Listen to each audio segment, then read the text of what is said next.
Hi guys, so I'm here today to show you how to work a stitch combination in the derivé sock pattern.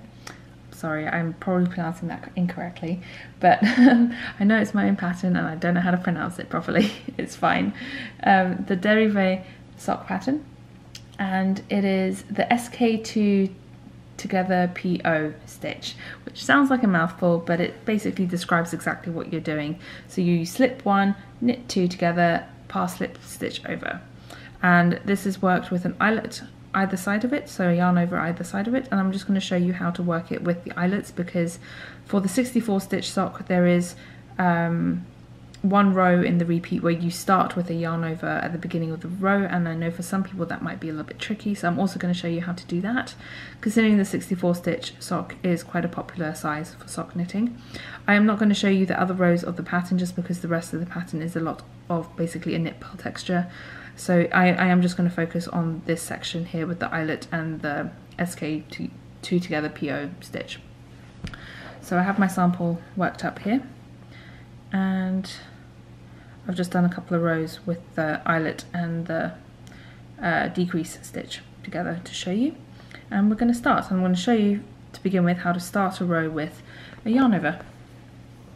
So to start the row with the yarn over, all you do is you put the yarn over your needle. It is quite that simple. So when you normally start knitting in a round, you have the yarn coming from behind your needle. So this is the working needle and the yarn's coming from behind it. To start with the yarn over, you just put the yarn in front of it, and it's just that easy. It feels awkward and it feels like you're doing something wrong to begin with, but you're not. It is totally fine. You put the yarn basically under the needle, pulling it up from the front, and then to work the SK2togPO stitch, you slip the first stitch, you slip one, you knit two together, and then you pass the slip stitch over. So this is a double decrease. You're decreasing two stitches in this way.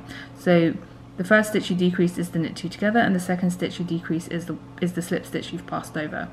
So you like binding off. And there's your yarn over at the beginning, and then the combination ends with another yarn over.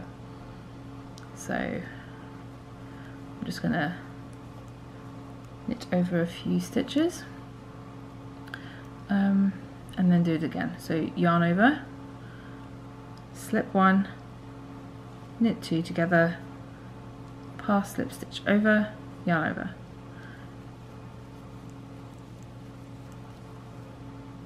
Yarn over, slip one, knit two together, pass slip stitch.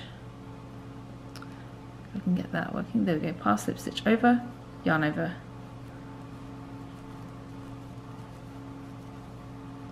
And again, yarn over, slip one, knit two together, pass slip stitch over, yarn over, and knit.